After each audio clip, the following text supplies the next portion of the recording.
మెదక్ జిల్లా వెల్దుర్తి మండలంలోని మెల్లూరు గ్రామ పంచాయతీ నూతన కార్యదర్శిగా నవీన్ రెడ్డి సోమవారం బాధ్యతలు స్వీకరించారు. గ్రామ పంచాయతీ కార్యాలయంలో సర్పంచ్ రంగారెడ్డి ఆధ్వర్యంలో ఆయన ఛార్జ్ తీసుకున్నారు.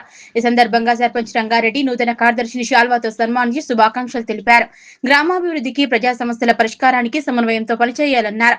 ప్రభుత్వ సంక్షేమ పథకాలను అర్హులందరికీ అందేలా చర్యలు తీసుకోవాలని కోరారు.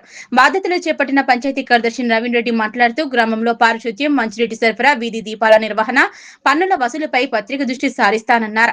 ప్రజలకు పారదర్శకమైన సేవలు అందించడమే తన లక్ష్యమన్నారు. నమస్కారం. ఈరోజు మన గ్రామ పంచాయతీకి కొత్తగా పంచాయత్ సెక్రటరీ నవీన్ రెడ్డి గారు రావడం జరిగింది. ఇంతకుముందు బలరామకృష్ణ మా దగ్గర 4 years నుంచి చేశారు. బాగా సహకరించాడు. ఆ వ్యక్తి ఈరోజు వీడుకోలు తీసుకొని వెళ్ళిపోయాడు. నూతనంగా నవీన్ రెడ్డి గారు రావడం జరిగింది. ఆయన కూడా ఆయన సహాయ సహకారాలతో గ్రామాన్ని అభివృద్ధి చేసుకోవాలనే ఉద్దేశంలో నేను సర్పంచ్గా మా సెక్రటరీ సహకారం కంపల్సరీ ఉంది, చేయాలనేది మా కోరిక. ఆయన కూడా సహకారం 100% కంపల్సరీ ఉంటుంది. సహాయ సహకారంతో ముందుకెళ్తామని మనం చేసుకుంటాం. మేజర్గా వాటర్ సమస్యలు, అలాగే అది కాకుండా కొన్ని రోడ్డు సమస్యలు ఉన్నాయి. రోడ్డు సమస్యలు ఇప్పుడు ఒక 15 daysలో కంప్లీట్ కాబోతున్నాయి. ఈ వాటర్ సమస్య ఒకటి తీరిస్తే మా ఊరు వాళ్ళ సమస్యలు తీరినట్టే.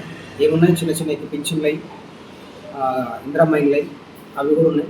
అవి కూడా పెద్దల సహకారంతో ముందటికెళ్తాం.